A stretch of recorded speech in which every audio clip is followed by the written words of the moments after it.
Sur l'île de la Réunion, l'alerte rouge est levée.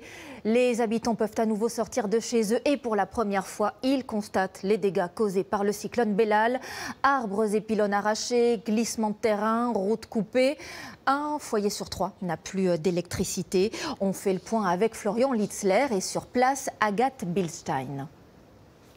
Ils sont passés au bord du désastre. Un glissement de terrain a failli complètement emporter cette maison. La terrasse s'est effondrée et voilà tout ce qu'il reste de la piscine. Pascal Maillot et sa famille ont eu beaucoup de chance. Moi et ma fille, on était à la baie vitrée, on a vu le tout effondrer en direct devant nous, donc ça nous a fait tellement peur qu'on a quitté la maison précipitamment pour aller chez le voisin.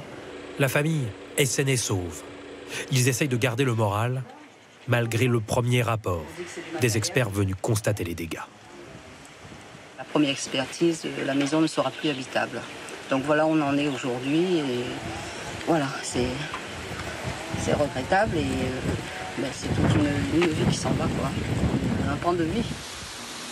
Le cyclone a frappé de plein fouet l'île de la Réunion. L'alerte rouge a été levée à 12 h, heure locale. Mais les autorités recommandent aux habitants de rester encore au maximum chez eux. Beaucoup de routes sont fermées, parfois inondées, mais le plus souvent bloquées après des chutes d'arbres. Partout, les équipes d'intervention dégagent des accès.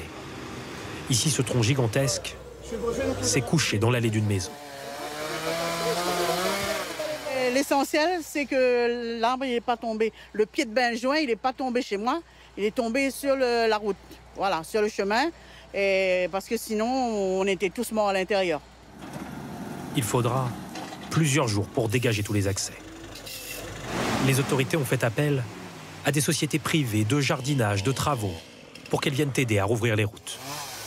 Dans la nuit de hier soir, la mairie de Saint-Denis nous a envoyé des mails pour savoir si on pouvait participer à dégager les routes, etc., pour qu'une fois que l'alerte rouge soit levée, que tout soit opérationnel et que les gens puissent circuler, quoi.